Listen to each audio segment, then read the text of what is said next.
नमस्कार साथियों, अध्ययन लक्ष्य में आपका स्वागत है। साथियों, आज हम ज्योग्राफी की क्लास लेकर आए हैं, जो ये 3rd क्लास है, डे 3 की। ये स्पेशल क्लास नोट्स हैं और सेलेक्टेड टॉपिक हम लेकर आए हैं जो कॉम्पिटिटिव एग्ज़ाम में अक्सर पूछे ही जाते हैं।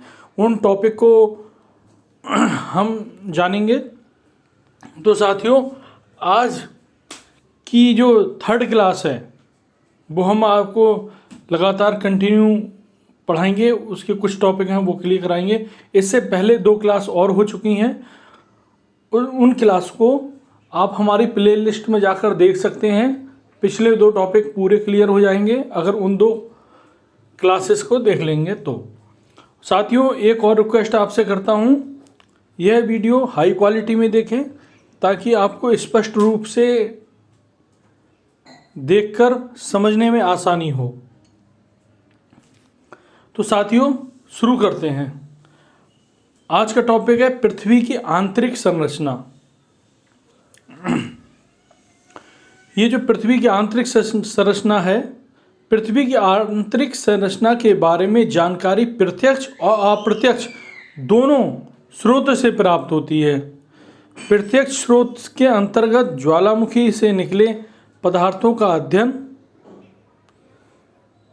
समुद्र तलीय छेदन से प्राप्त यानी कि ड्रिलिंग से प्राप्त आंकड़े, भूगर्भ का खनन माइनिंग और ज्वालामुखी के उद्गार इत्यादि को रखा जाता है, परंतु इसमें कम गहराई तक ही जानकारी उपलब्ध हो पाती है। अप्रत्यक्ष स्रोत के अंतर्गत भूकंपीय तरंगों यानी कि वो है सिस्मिक वेव्स और उल्काओं का अध्ययन, गुरुत्वाकर्षण चुंबकीय क्षेत्रों का अध्ययन, मैग्नेटिक एरिया है उसका अध्ययन, मैग्नेटिक फील्ड और जो है ग्रेविटी से भी उसका अध्ययन किया जा सकता है। आंतरिक संरचना के बारे में पृथ्वी की, इनमें सर्वाधिक महत्वपूर्ण भूकंपीय तरंगों का अध्ययन है, यानी कि जो ये सिस्मिक वेव्स हैं उनसे ज़्यादा अध्ययन किया जाता है। इससे अधिक गहराई तक संरचना संबंधी जानकारी एवं विशेषताओं का पता लगाया जा सकता है। भूकंपीय तरंगे एवं आंतरिक संरचना, इसके बारे में जानेंगे। पृथ्वी के आंतरिक भाग की संरचना भूकंपीय तरंगों के संचलन और उनके परिवर्तन तथा प्रत्यावर्तन के आधार पर ज़्यादा सटीकता से व्यक्त किया जा सकता है। अब इसमें भूकंप तरंगे कौन कौन सी होती हैं, प्राइमरी, द्वितीय और भी अन्य आगे पढ़ेंगे। भूकंप द्वारा पी तरंगे जो यानी कि प्राथमिक तरंग और एस तरंगे द्वितीय तरंगे सेकेंडरी तरंग, पी प्राइमरी वेव और एस सेकेंडरी वेव और एल तृतीय तरंग उत्पन्न की जाती हैं भूकंप द्वारा। जब भूकंप आता है तो काफ़ी वेव निकलती हैं, प्राइमरी, सेकेंडरी और 3rd वेव यानी कि एल तरंग, लेटरल जिसे बोल भी सकते हैं।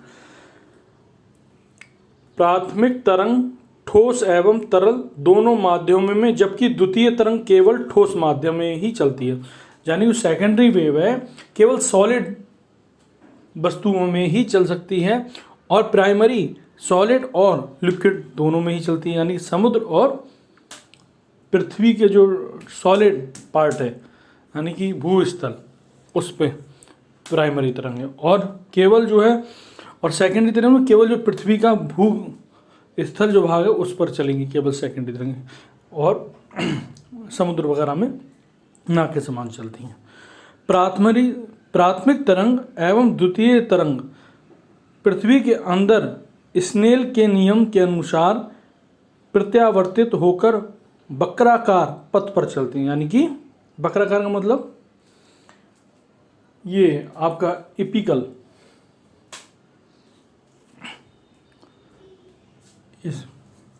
उस पर चलती हैं। सिस्मोग्राफ के माध्यम से तरंगों की दिशा में भिन्नता रिकॉर्ड एवं विश्लेषण कर आंतरिक संरचना का अनुमान लगाया जाता है। सिस्मोग्राफ होता है, इसमें कितनी वेव हाई जंप करी, कितनी लो जंप करी, उसके माध्यम से तरंगों की दिशा में भिन्नता रिकॉर्ड, यानी कि अलग अलग क्षेत्र में, जैसे आपने रिएक्टर स्केल पर देखा होगा कि इतनी 6.7 की तीव्रता इंटेंसिटी भूकंप की आई, कभी कहीं दिल्ली में अलग और जापान में अलग, काफ़ी जगहों पे बताते हैं जब भी कोई भूकंप आता है तो उसी सिस्मोग्राफ पर ही मेजरमेंट होता है। आंतरिक संरचना का अनुमान लगाया जाता है। अब देखिए इसमें क्या है, जब दो तरंगों के बीच घनत्व तथा रासायनिक संरचना का अचानक परिवर्तन होता है तो तरंगों की कुछ ऊर्जा वहां से परिवर्तित हो जाती है।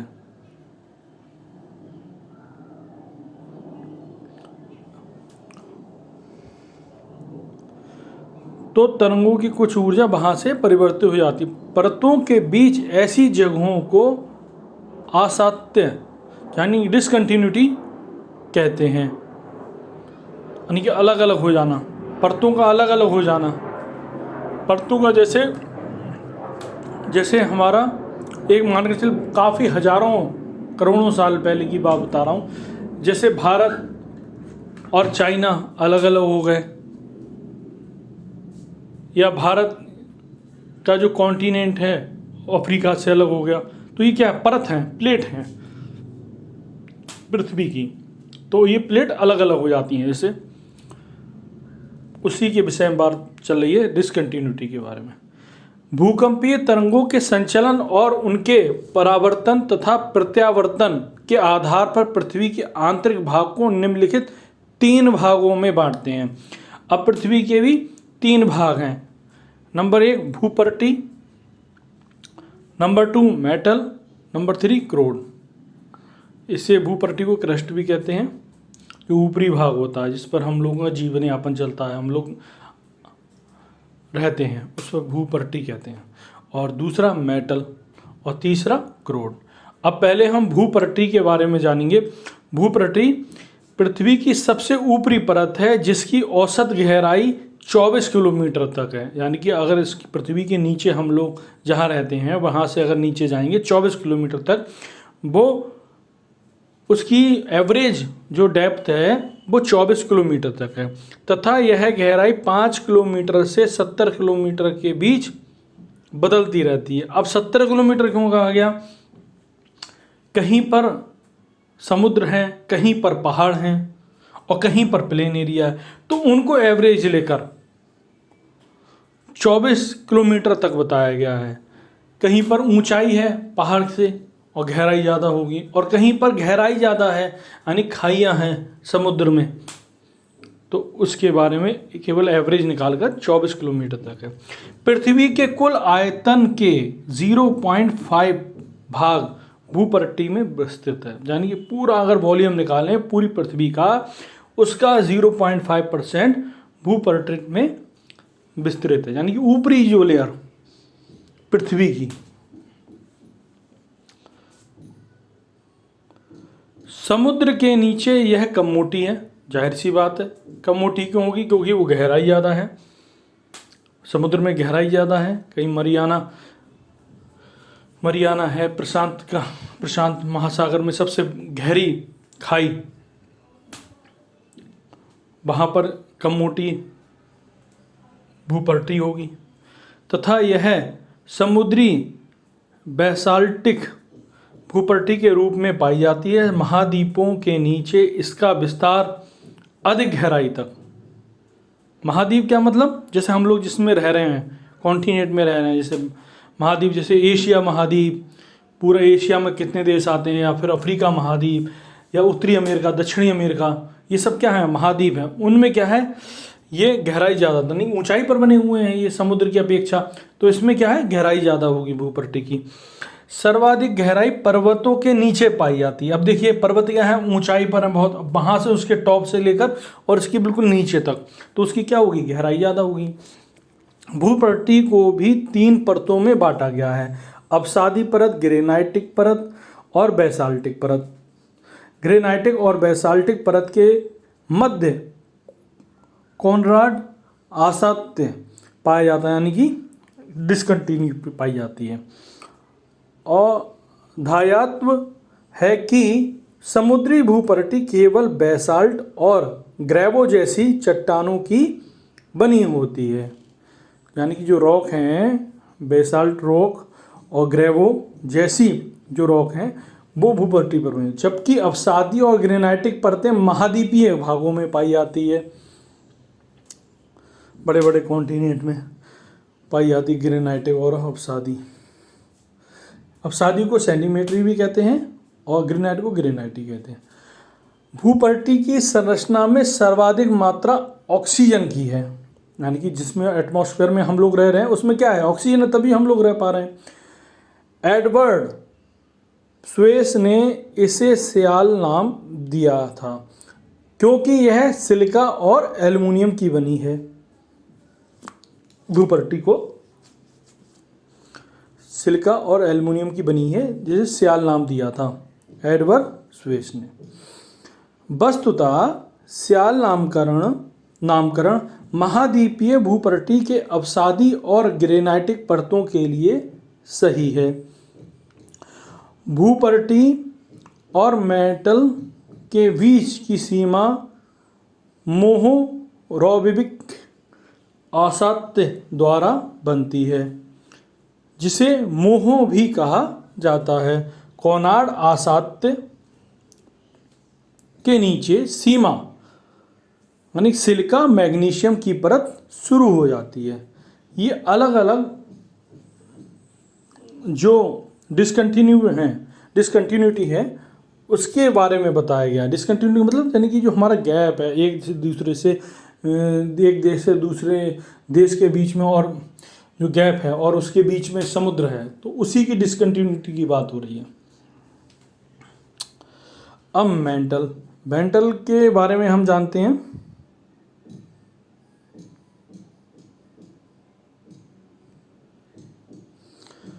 मेंटल का विस्तार मोहो आसात्य से लेकर 2900 किलोमीटर की गहराई पर स्थित गुटेनबर्ग आसात्य तक है।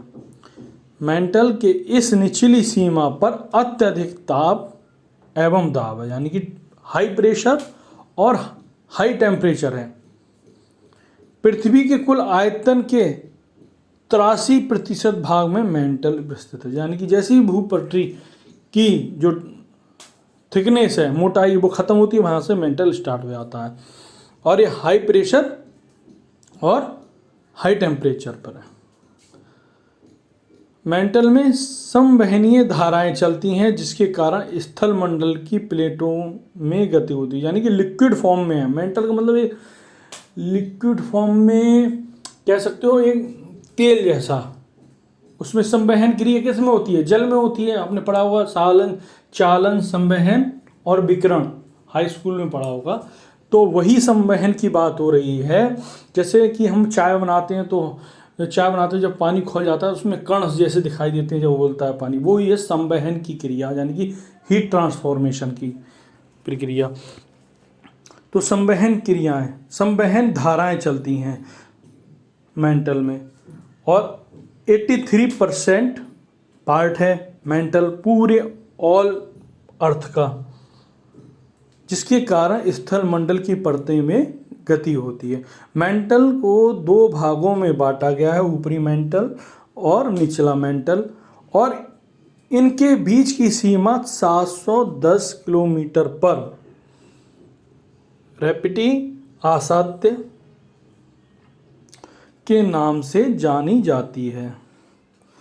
ऊपरी मेंटल पृथ्वी पर ज्वालामुखी के माध्यम से निकलने वाले लावा का मुख्य स्रोत है, और भूपट्टी एवं मेंटल का ऊपरी भाग मिलकर स्थल मंडल का निर्माण करते हैं।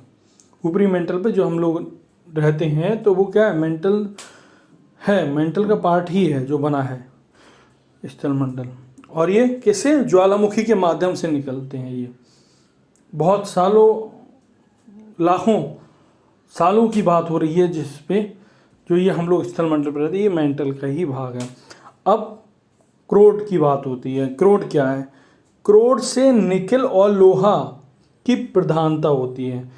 क्रोड में निकेल और लोहे की प्रधानता, यानी कि जो पृथ्वी का बिल्कुल मिड का भाग है।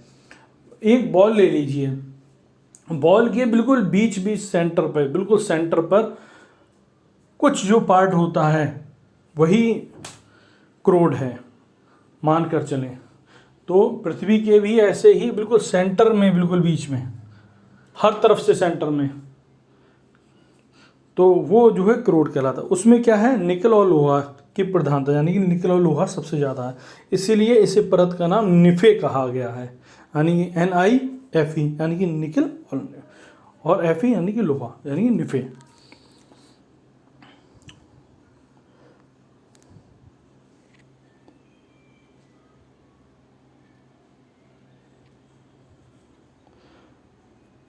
अब देखिए आगे, यह 2900 किलोमीटर गहराई से पृथ्वी के केंद्र तक है। इसका औसत घनत्व 13 ग्राम प्रति घन सेंटीमीटर, यानी कि इसकी डेंसिटी की बात करें क्रोड की, तो इसका जो है 1 घन सेंटीमीटर, यानी कि लंबाई, चौड़ाई और ऊंचाई, यानी कि 1 सेंटीमीटर है किसी भी वस्तु की, तो उसमें जो वेट होगा वो 13 ग्राम होगा।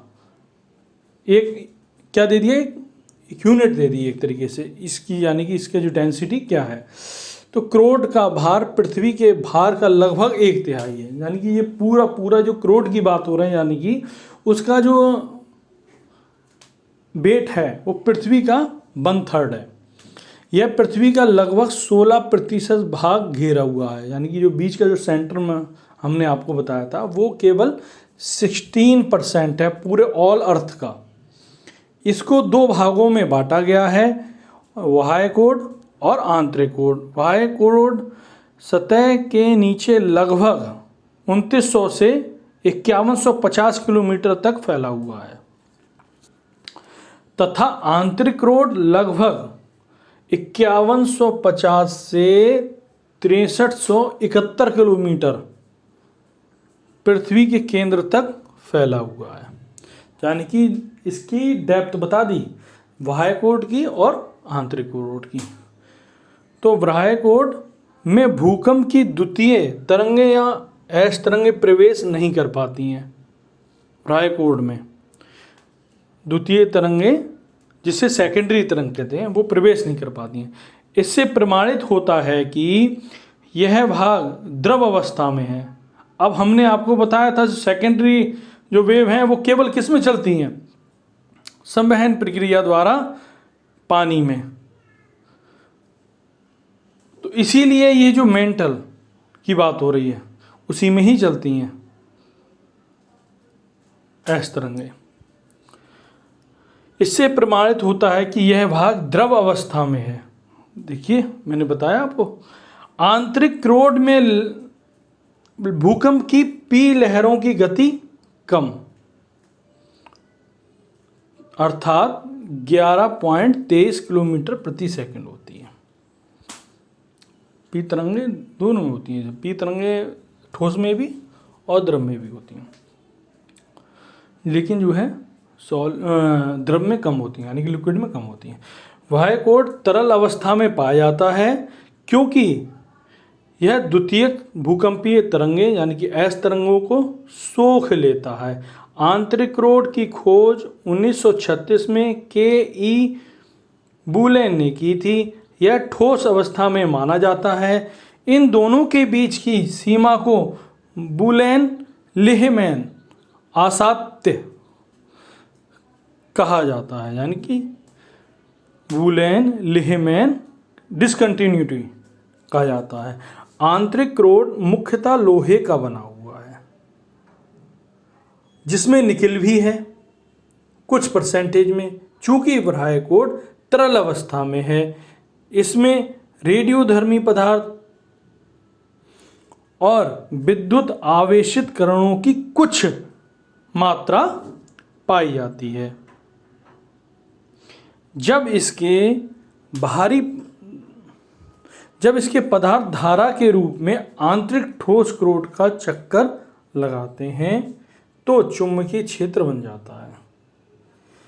यानी कि जब इसके पदार्थ की धारा के रूप में आंतरिक ठोस क्रोट का चक्कर लगाते हैं इसके पदार्थ, तब चुंबकीय क्षेत्र बन जाता है। पृथ्वी के चुंबकत्व या भूचुंबकत्व की यह व्याख्या डायनेमो सिद्धांत कहलाती है। देखिए कितनी डेप्थ बात कही गई है इसमें, कितने लॉजिकल। यानी कि सिस्मिक जो वेव हैं, यानी कि एस वेव, यानी कि सेकेंडरी वेव, प्राइमरी वेव कहाँ कहाँ होती हैं, क्रोड में कहाँ होती हैं, क्रोड के आंतरिक भाग में कहाँ होती हैं, बाह्य भाग में कहाँ होती हैं, पी तरंगे या एस तरंगे, ये बहुत डिटेल में जो है टॉपिक बताया गया है उसके बारे में। अक्सर जो डीपली वो क्वेश्चन होते हैं वो ऐसे ही पूछे जाते हैं, तो इसके बारे में ध्यान रखेंगे। अब आती है ज्वालामुखी। ज्वालामुखी के बारे में पढ़ेंगे। ज्वालामुखी पृथ्वी की सतह पर उपस्थित ऐसी दरार या स्थल होता है जिससे होकर पृथ्वी के भीतर गर्म लावा, गैस, राख आदि बाहर निकलते हैं। वस्तुतः यह पृथ्वी की ऊपरी परत में विभंग यानी कि रैप्चर होता है, जिसके द्वारा अंदर के पदार्थ बाहर निकलते हैं, यानी विस्फोट होता है एकदम।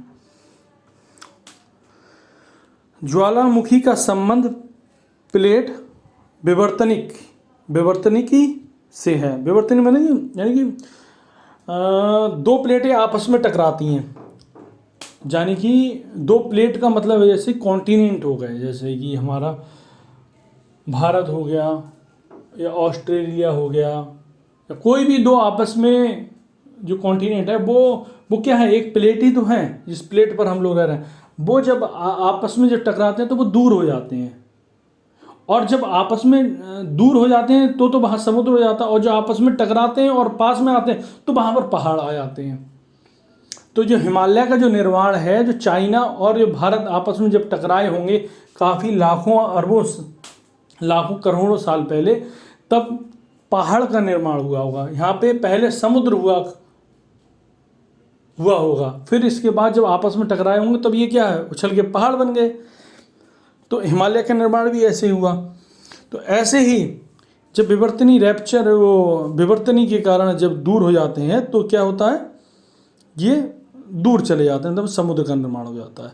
ज्वालामुखी का संबंध प्लेट विवर्तनिकी से है। अधिकांश ज्वालामुखी प्लेट की सीमाओं के सहारे पाए जाते हैं, क्योंकि प्लेट की सीमाएं पृथ्वी की ऊपरी परतों में कमजोर स्थल होते हैं।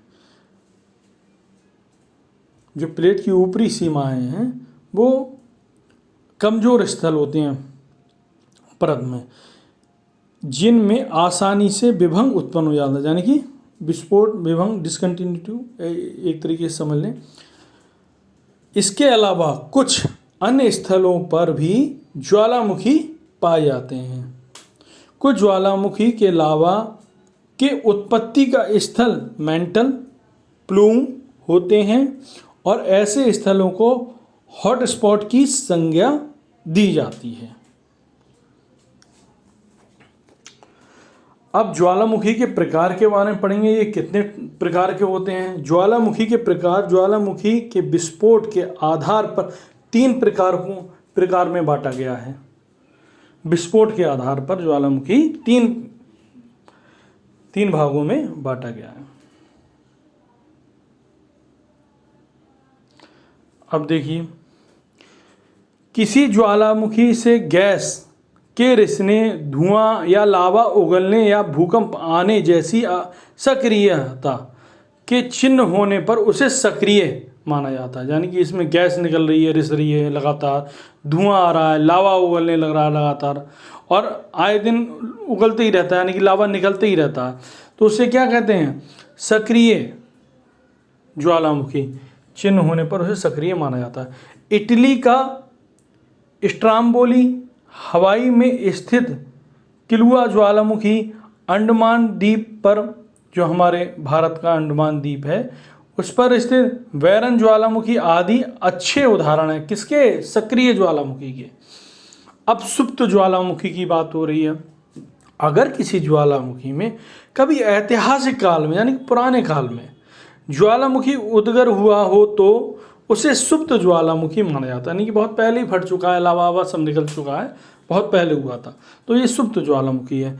बहुत से ऐसे ज्वालामुखी हैं जिन्हें एक बार फटने के बाद दूसरे विस्फोट के लिए दबाव बनाने में लाखों साल गुजर जाते हैं, यानी कि जब प्रेशर लगते लगते उसे फटने के लिए प्रेशर लगता है, हाई टेम्परेचर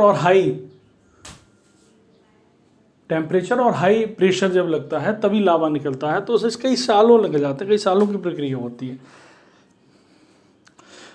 इन्हें उस दौरान सुप्त माना जाता है, यानी कि जब काफ़ी साल लग रहे हैं तो इन्हें क्या सुप्त माना जाता है, यानी कि निष्क्रिय एक तरीके से मान लें। उसका अच्छा उदाहरण तोबा ज्वालामुखी है। इसका उदाहरण जो है एक ज्वालामुखी है जो तोबा ज्वालामुखी है।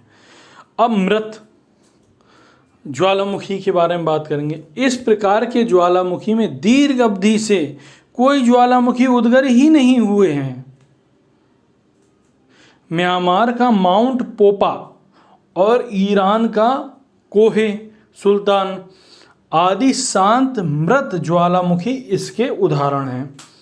अब इसमें कभी कभी ऑप्शन में पूछ लिया जाता है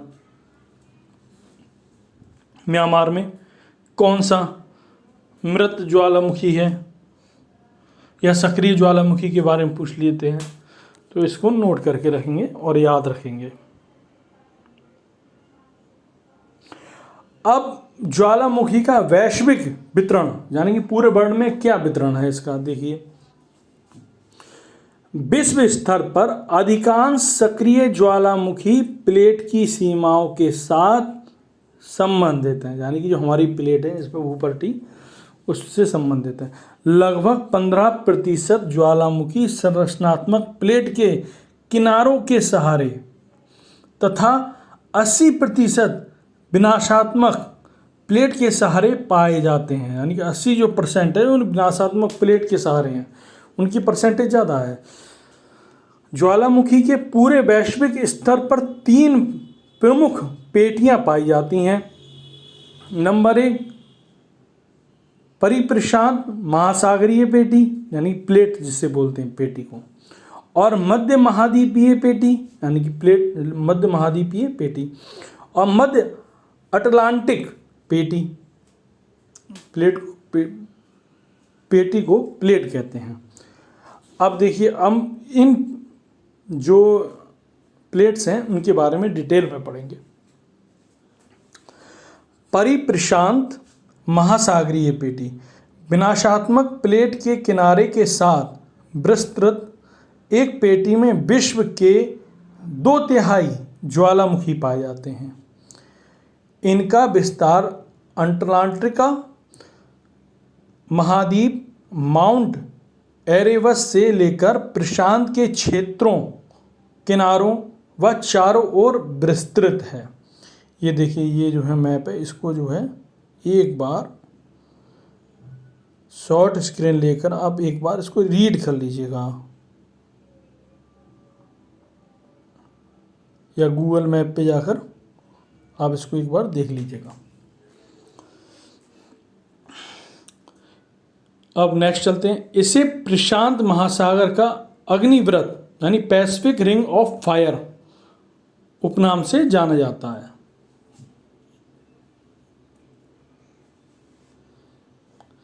इस पेटी में 22 प्रमुख ज्वालामुखी पर्वत समूह पाए जाते हैं, यानी कि इसमें क्या ना रिंग ऑफ फायर। तो इसमें क्या है, इस पेटी में यानी कि प्लेट्स में 22 प्रमुख ज्वालामुखी पर्वत समूह पाए जाते हैं, जैसे कोटापैक्सी। अब एक चीज़ और मैं आपको बताऊँ, कोटापैक्सी जो ज्वालामुखी है उसके जो लावा निकलता है वो जो ठंडा हो चुका है उससे सीमेंट भी बनता है कोटापैक्सी। और जो मूलभूत जो बनता है ना सीमेंट का जो फंडामेंटल है जहाँ से स्टार्टिंग हुई थी सीमेंट बनने की, वो कोटापैक्सी ज्वालामुखी से ही हुई थी। उसका जो लावा ठंडा हुआ था उसी का ही कुछ राख मिली थी, उससे ही निर्माण करा गया था फर्स्ट टाइम पर सीमेंट का।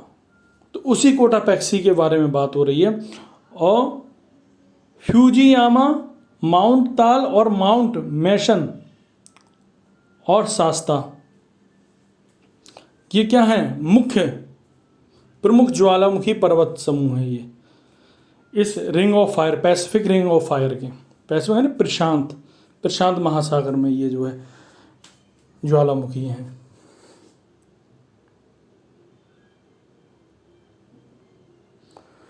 अब देखिए, रेनी डियर, हुड, पिनाटोबू और चिम्बो रोजो आदि प्रमुख ज्वालामुखी इस मेखला में हैं। ठीक है। अब नेक्स्ट आता है मध्य महाद्वीपीय पेटी, यानी कि मध्य महाद्वीपीय प्लेट।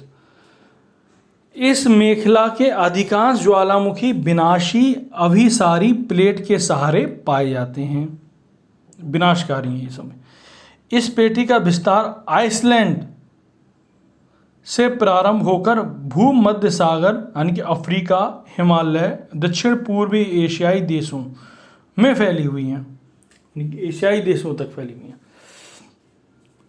अब प्रमुख ज्वालामुखी इसके क्या क्या हैं? भूमध्य सागर स्थित स्ट्राम्बोली, विसुवियस, एटना, एजियन सागर के ज्वालामुखी, देवबंद एवं कोह सुल्तान, ईरान, अरेरात, आर्मेनिया, अफ्रीका के मेरू, किलीमंजारो, रंगेवे आदि। किलीमंजारो एक चोटी है, उस पर अक्सर जो है ये पर्वतारोही चढ़ते हैं, आपने नाम भी सुना होगा न्यूज़ में, किलीमंजारो। अब आती है मध्य अटलांटिक पेटी, इसके बारे में पढ़ेंगे। इसे मध्य महासागरीय पेटी भी कहा जाता है। यह पेटी अपसारी प्लेट के सहारे विस्तृत है। आइसलैंड में इसे मेखला का सर्वाधिक महत्वपूर्ण सक्रिय क्षेत्र है, जहां लौकी, हेकला एवं हेल्गाफेल ज्वालामुखी स्थित है। लेजर, एंटलीज, एओर द्वीप और सेंट हेलेना आदि अन्य प्रमुख ज्वालामुखी क्षेत्र हैं। तो साथियों, ये आज की जो डे 3 की जो क्लास थी वो हमने करा दी है। आज हमने पृथ्वी के आंतरिक संरचना के बारे में पढ़ा, भूपटरी, मेंटल और क्रोड, और ज्वालामुखी के बारे में पढ़ा, जो अहम जानकारी हमें मिली। और प्लेट के बारे में हम पढ़ा, मध्य महाद्वीपीय पेटी, पैसिफिक महासागरीय पेटी और मध्य अटलांटिक पेटी, इनके बारे में हमने जाना। बहुत कुछ इम्पोर्टेंट हमने जाना उसकी आंतरिक संरचना के बारे में। तो साथियों, ये क्लास जो आंतरिक संरचना के बारे में थी, पृथ्वी की आंतरिक संरचना के बारे में, उसके बारे में हमें जानकारी मिली इस क्लास से। और मैं ये चाहता हूँ जो एस्पिरेंट हैं कॉम्पिटिटिव एग्ज़ाम के, यानी कि कोई सा भी कॉम्पिटिटिव एग्ज़ाम हो, ये टॉपिक इनमें आते ही आते हैं। मैं ऑल ओवर सभी कॉम्पिटिटिव एग्ज़ाम को मद्देनज़र देखते हुए ये टॉपिक करा रहा हूँ, जो चुने हुए हैं। तो साथियों, ये वीडियो ज़्यादा से ज़्यादा उन लोगों को शेयर करें जो तैयारी कर रहे हैं, उनके टॉपिक क्लियर हो जाएंगे। तो आशा करता हूँ आप सब लोग ये वीडियो को ज़्यादा से ज़्यादा लोगों को शेयर करेंगे, लाइक करेंगे, सब्सक्राइब करेंगे और कंटिन्यूटी से देखते रहें इन वीडियो को। आपको 45 से 50 दिन तक आपको पूरी ज्योग्राफी हो जाएगी। 45 से 50 क्लासेस में ज्योग्राफी का मतलब सेलेक्टेड टॉपिक हैं जो अक्सर पूछे जाते हैं, वो जो है पूरी ज्योग्राफी करवा दी जाएगी। तो साथियों, लगातार बने रहिए हमारे साथ। धन्यवाद साथियों। जय हिंद, जय भारत।